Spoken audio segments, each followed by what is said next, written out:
She was not always a prisoner. Once she had been a daughter of a proud people, her name whispered with respect, her steps followed with honor. But all of that ended the day her body failed to give them what they demanded most: children in near. Her world, women were valued for only one thing: to bring life, to give birth to the next generation. Those who could not were cursed, judged, and discarded.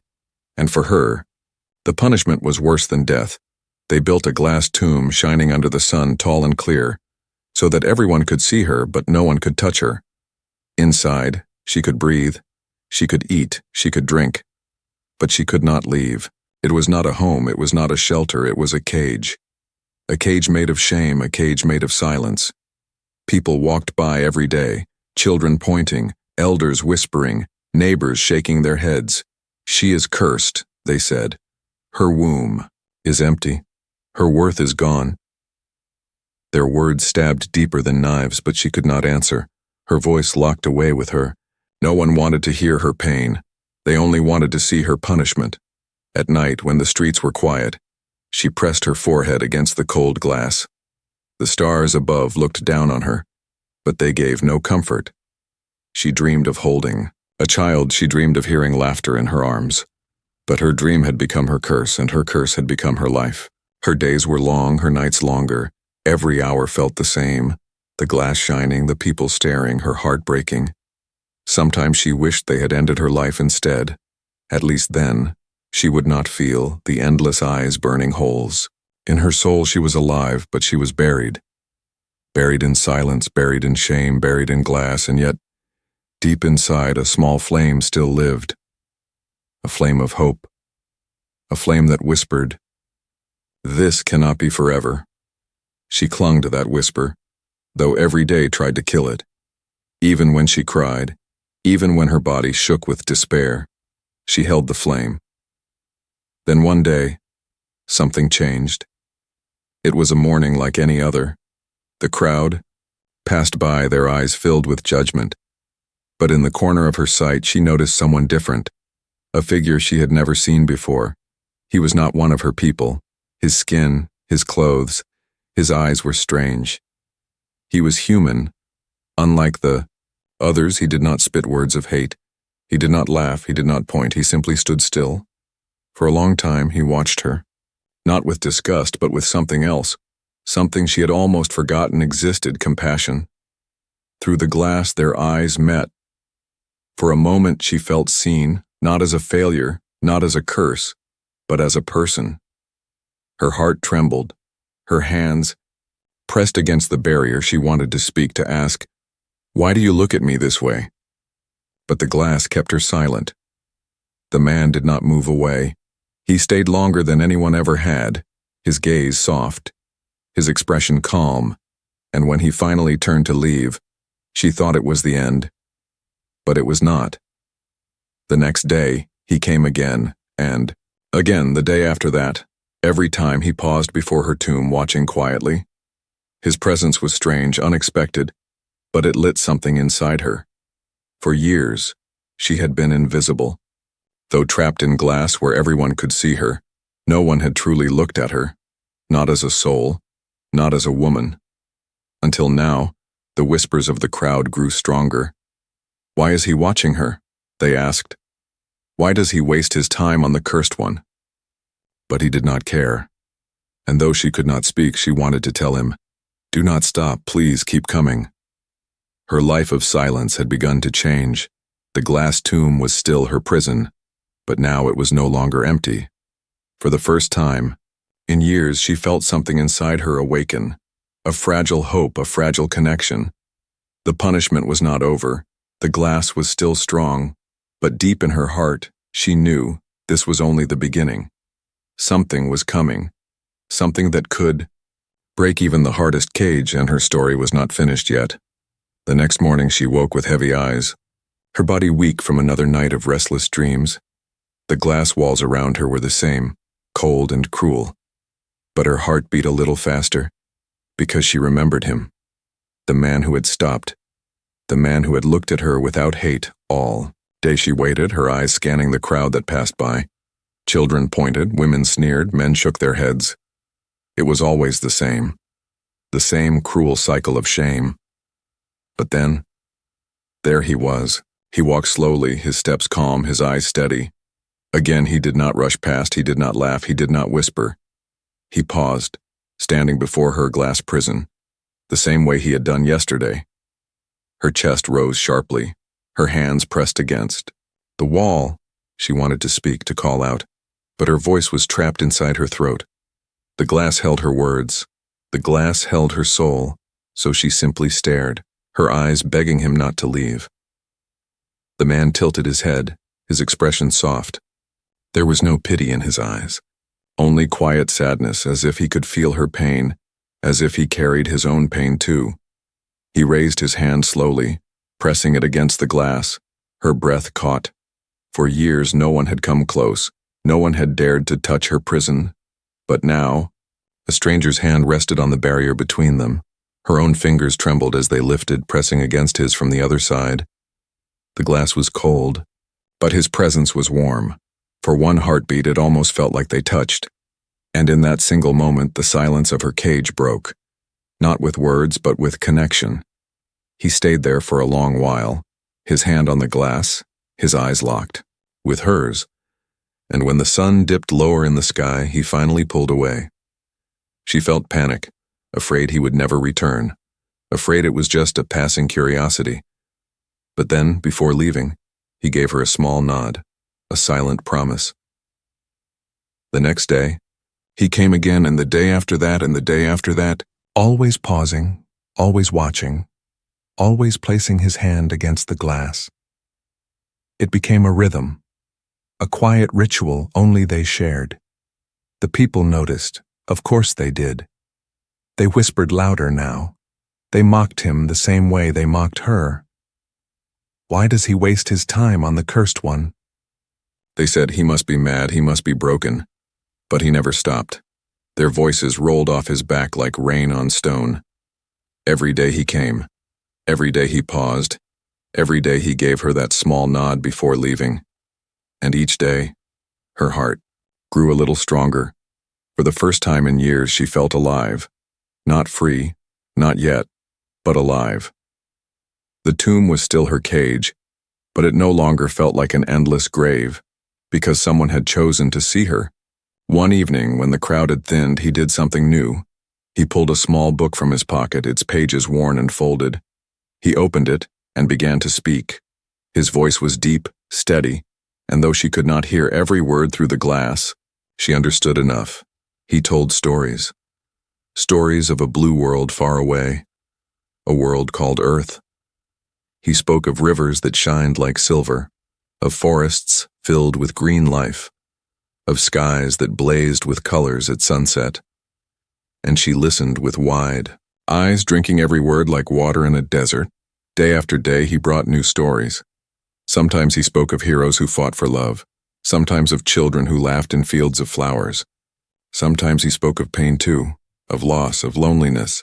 And when he spoke of loneliness, his eyes grew heavy, and she knew he was not only talking about her but himself. She wanted to ask him, "Why do you come here? Why do you give me your stories?" But her voice was trapped, her prison too strong, so instead she pressed her hand to the glass every time, her silent answer. And he always pressed his hand back. The bond grew, quiet and invisible, yet strong. Each day when he left, she felt the ache of silence return. Each night she sat under the stars, whispering to herself the stories he had told, repeating them until she dreamed of rivers and skies and children laughing.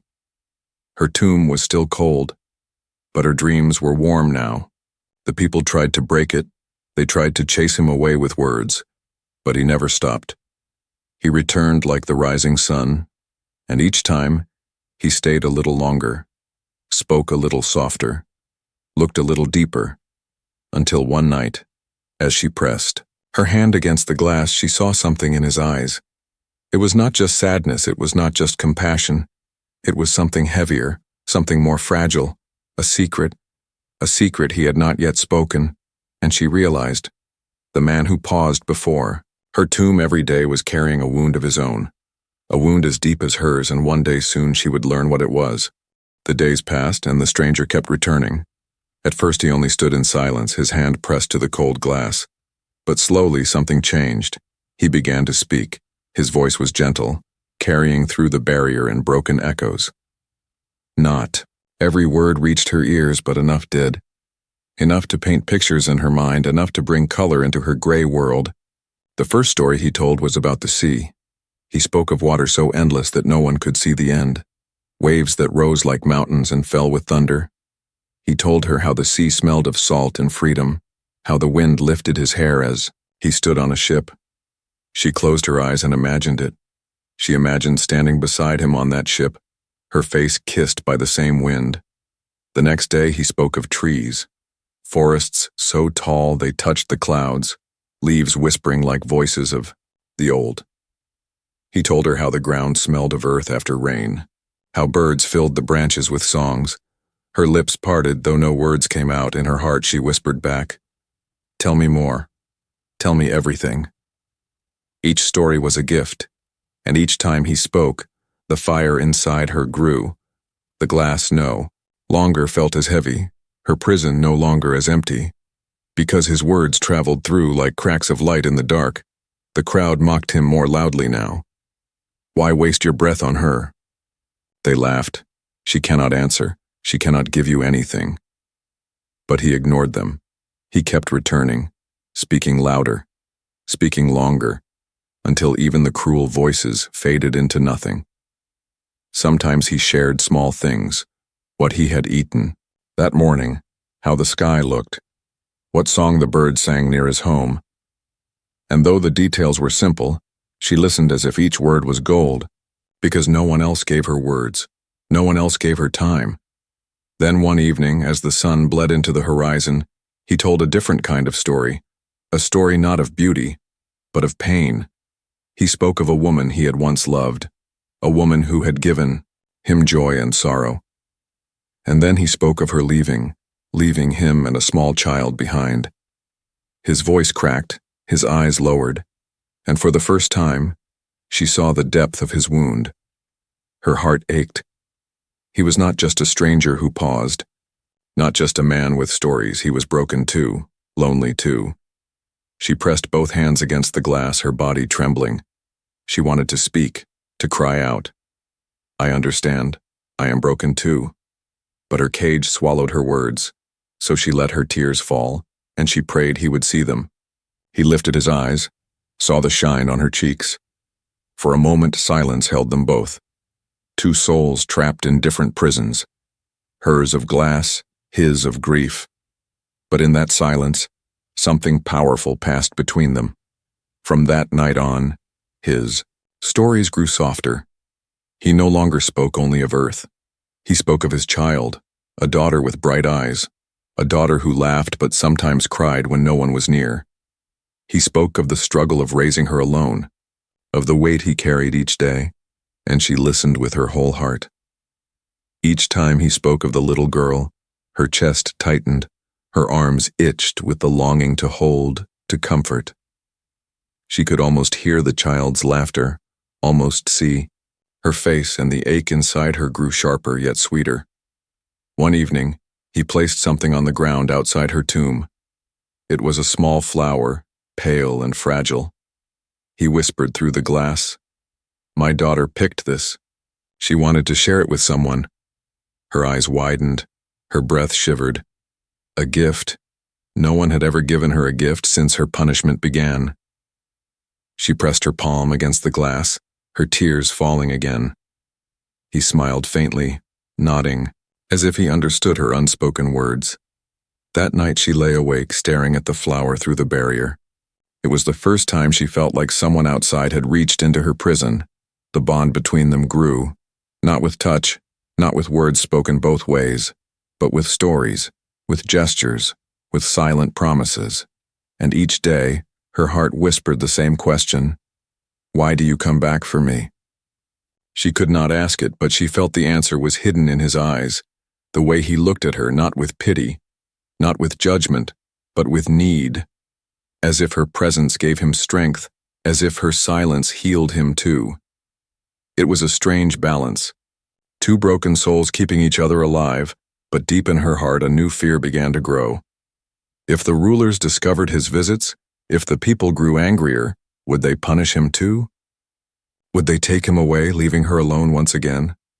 She pressed her hand harder against the glass each time he left, as if trying to hold him, as if trying to keep him from fading away.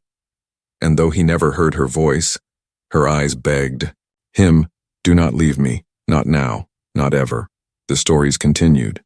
Night after night, day after day, the world outside still saw her as cursed, worthless, forgotten. But to him she was not forgotten. She was someone worth speaking to, someone worth saving. And though she did not yet know it, his stories were leading to something greater. A truth that would change her life forever. A truth that would break her tomb and show her a destiny beyond shame. The nights grew colder, but the man still came. He told her more stories, not only of seas and forests, but of something closer to his heart. This time, he spoke of his daughter, and with every word, the woman's soul leaned closer to him. "She is small," he said one evening, his hand resting on the glass. "She laughs when I tell her stories, but sometimes I see her cry when she thinks I am not looking." His voice shook softly, like a leaf in the wind. "She misses her." "Mother," the woman inside the tomb froze, her breath caught in her throat. A child without a mother, a father carrying grief alone. The pieces began to form in her mind. This was the secret in his eyes, the wound he carried. He spoke again, slower. "This time, my wife, she is gone, taken too soon, and my daughter. She is only a child. She needs love I cannot always give." His eyes lowered, his shoulders heavy. "I do my best. But a father cannot be a mother too." The woman pressed her hands against the glass, her tears rising. She had longed for a child her whole life, cursed for not being able to bear one. And now before her stood a man with a daughter aching for a mother's arms. The ache inside her chest grew louder, stronger, unbearable. Night after night he shared little things about the child. Her laughter when she played with birds, her fear of storms, her quiet moments by the window. He said she often asked questions. He struggled to answer. Why do other children have mothers and I do not? And every time his heart broke, the woman listened as if each word was fire in her blood. She could see the little girl in her mind, her small hands, her innocent face. And though she had never met her, she already loved her with the desperate love of someone who had been denied motherhood all her life. The man noticed the way her eyes shined when he spoke of his daughter. He noticed the way she pressed her hands harder against the glass, as if trying to reach the child through him. And deep inside he began to wonder, was it fate that had brought him here? One evening the sky cracked with thunder, rain pouring hard. He arrived soaked, but still he came. And with him, in his arms, was a small figure, a little girl with hair clinging to her cheeks, eyes wide with fear. The woman inside the tomb gasped, her heart nearly breaking through her chest. It was her, the daughter, the child he had spoken of. She was trembling, hiding her face in her father's coat. But when he whispered gently, she peeked out, her eyes meeting the woman's through the glass. The world stopped. Those eyes, innocent, fragile, searching, locked onto hers. For a moment there was no tomb, no glass, no shame. There were only two souls meeting for the first time. The child tilted her head, her lips parting slightly. She whispered something, her small voice barely rising over the storm. Who is she, Papa? The man knelt down, holding his daughter closer to the glass. She is someone who understands pain, someone who listens to our stories. The little girl blinked, still staring. Then slowly she lifted her tiny hand and pressed it against the glass. The woman inside cried, her body shaking with emotion. She pressed, her hand against the same spot, their palms separated only by the cruel barrier. It was not touch, but it was the closest she had ever felt to holding a child. Her tears streamed as the girl gave a small, innocent smile. That night everything changed. The man no longer came only to speak of the world or his grief. Now he came with his daughter, sometimes carrying her, sometimes holding her small hand. The May, Girl would talk to the woman in her simple, playful voice. What is your name? Do you like flowers? Do you like stories? She would laugh and spin around, trying to make the woman smile. And though the woman could not answer, her smiles and tears were enough. The crowd whispered louder, angry and confused. Why does he bring the child near the cursed one? They hissed. She will infect the girl with her shame. But the man ignored them, his focus only on his daughter and the woman behind the glass. Days turned into weeks, and a strange bond began to form. The child would always look for her, always wave, always press her hand against the glass, and the woman lived for those moments, counting the hours until the little girl's smile returned to her tomb. Inside her heart something grew, something she had thought was dead forever. Not just hope, but love. The love of a mother. A love so strong it began to break the chains of her despair. And yet, as powerful as the bond was, the glass still stood between them. The woman knew she could never truly hold the girl, never truly comfort her, unless something changed, unless the man was willing to do the unthinkable. And one night, as he held his daughter close, his eyes met the woman's through the glass. There was a fire in his gaze, a decision forming, a choice that would shatter everything. The night was quiet, too quiet. The streets that usually echoed with voices had fallen silent, as if the world itself was holding its breath. Inside the glass tomb, the woman lay awake, her heart restless, her mind heavy with dreams of the little girl. She closed her eyes and imagined holding her. Imagined feeling small arms around her neck. Imagined whispering lullabies into the darkness. But the truth always returned like a knife. There was still the barrier, still the cruel walls that kept her away.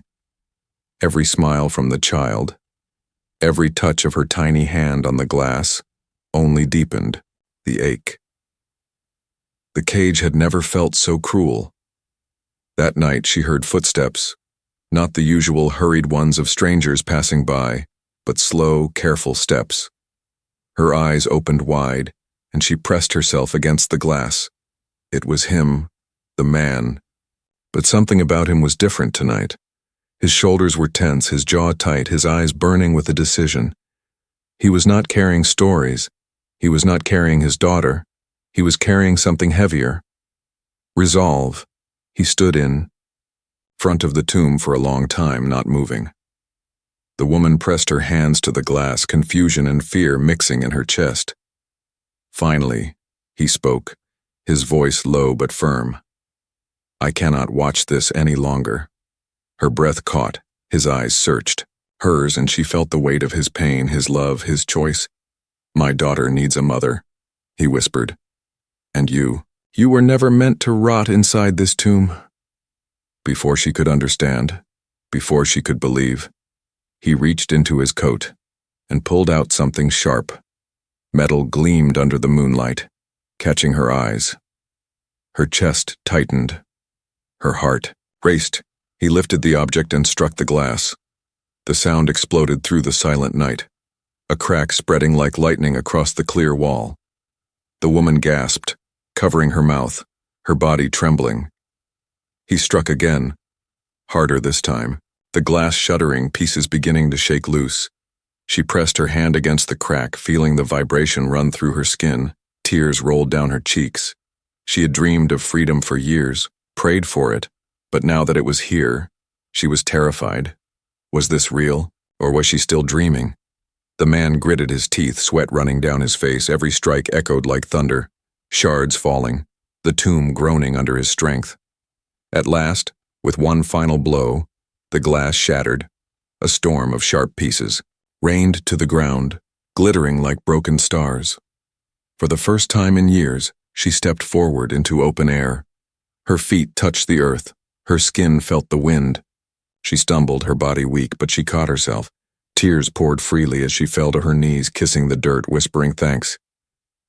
The man rushed forward, steadying her with his hands. Careful, he said, his voice soft now. You've been inside too long. Her eyes rose to meet his, and in them she saw no judgment, no disgust, only kindness, only courage, only a promise. She opened her mouth trying to speak. Her voice cracked, broken from years of silence. "Why?" she whispered, her first word in so long trembling in the air.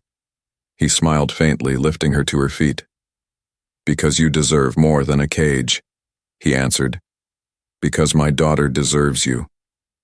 Her heart stopped.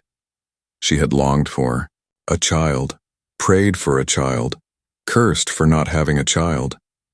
And now, this man was offering her the impossible, a chance to be a mother. Fear and joy clashed inside her chest. What if she failed? What if she was not enough? But his hand on her shoulder gave her strength. "You are already enough," his eyes seemed to say. "You always were." Behind them, the whispers of the city stirred. Someone would soon discover the broken tomb. Someone would soon cry out that the cursed one had escaped. Danger hung heavy in the night, but for that moment, nothing else mattered. She was free. She could feel the wind. She could feel the ground. She could feel his hand steadying her, and she could feel the possibility of holding a child in her arms. He looked around, cautious, then whispered, "Come with me." She nodded, though her legs trembled with every step. Together they moved quickly through the empty streets, shadows wrapping around them like cloaks. Every corner they turned, her heart pounded louder, afraid the guards would see them. Finally, after what felt like forever, they reached his home. It was small, simple, warm, with a dim light flickering through the window, and as he opened the door, her breath caught again. There she was, the little girl. She was awake, sitting with a blanket wrapped around her shoulders, waiting. Her eyes widened when she saw the woman standing behind her. "Father?" She blinked once, twice, then whispered softly, "Papa, who is she?" The man knelt, placing his hand gently on his daughter's head. "She is someone who will love you," he said, his voice trembling. "She is someone who will care for you when I cannot." The girl looked at the woman again, curiosity shining in her innocent gaze. Then slowly she smiled. The woman's tears fell as she stepped forward, her arms shaking, her soul trembling. For the first time, there was no glass, no barrier. She bent down and opened her arms. The child ran into them, without fear, and in that moment the curse of her tomb shattered more completely than any glass ever could. She was free. She was a mother, and nothing the world said could take that away. The woman's arms trembled as the little girl rested against her chest. Her body had forgotten the feeling of touch, of warmth, of closeness. But her soul remembered. Her soul had always known. It felt natural, as if she had been waiting for this moment her entire life. The child's small hands clutched her tightly, trusting her instantly. The woman buried her face in the girl's hair, inhaling the sweet, innocent scent. Her tears fell silently. But for the first time they were not only tears of sorrow, they were tears of joy, tears of a heart learning how to beat again. The man watched, his eyes heavy but soft. For so long, he had carried the weight alone. But now, as he looked at them together, he felt something shift. For the first time in years, he was not alone. The woman spent the night awake, afraid to let go of the child even for a moment. She traced her small fingers, listened to her gentle breathing. The girl slept peacefully, as if she had always belonged. In those arms and in that silence, the woman whispered promises no one else could hear. "I will love you," she whispered, her voice cracked but strong. "I will never leave you. I will never let you feel the emptiness I once felt." Her voice trembled, but the vow was real. It was the vow of a mother, born not through blood, but through love. The days that followed were fragile, yet beautiful. The woman was weak from her years in the tomb, her body frail, her steps unsteady. But the little girl's laughter gave her strength. Each giggle was a spark that lit the ashes of her broken past. She learned how to braid the girl's hair, how to wash her clothes. She learned how to sing lullabies again, though her voice cracked with every note. The girl did not care. She only smiled and clapped her hands, and each smile was a gift greater than any treasure. The man watched quietly. Sometimes he would pause in the doorway, seeing them together, The girl leaning against the woman's side, listening to her stories told in broken whispers. And in those moments, his heart felt lighter than it had in years. But shadows still lingered. The city whispered louder now. The cursed one has escaped, they hissed. She hides among us, spreading her shame. Rumors swirled, fear grew, and danger pressed closer with each passing day. The woman knew it. She felt it in her bones. She knew that if they were found, the punishment would return, harsher than before. And yet, when the girl wrapped her arms around her neck and said, "I love you, Mama," the fear melted away, replaced by courage. Mama, the word echoed inside, her soul like music. No one had ever called her that. No one had ever given her that name. It healed every wound, every scar, every cruel word she had ever endured. The man saw it too. He saw how his daughter glowed again, how her laughter was brighter, her steps lighter. She no longer cried alone at night. She no longer asked, "Why do I not have a mother?" Because now she did. One evening, as the sun painted the sky in gold and red, they sat together outside. The girl leaned against the woman's lap, humming softly. The man sat beside them, his tired face warmed by the sight. And for the first time they felt like a family. The woman looked at the man, her eyes filled with gratitude. "You gave me life again," she whispered, her voice shaking. He shook his head, a faint smile touching his lips. "No," he said softly. "You gave us life again." Her chest tightened, tears filled her eyes once more. For years she had been told she was worthless, cursed, broken. But here, in this small home with this child and this man, she had never felt more whole. Still, the shadows outside grew darker. The rulers would not stay silent forever. The city would not forgive easily. But in that moment, none of them cared. They had each other, and that was enough. The girl climbed into her lap again, pressing a flower into her hands. "For you, Mama," she said with a wide grin. The woman held it close, her tears falling as she whispered, "Thank you, my little one. Thank you for making me alive again." And as the stars began to rise, she realized something powerful. Love was not about blood. Love was not about rules. Love was about choice, about sacrifice, about hearts finding each other in the darkest of nights. Her heart had finally learned to love. And in that love, she found her freedom. But deep inside, she knew the world outside would come for them soon.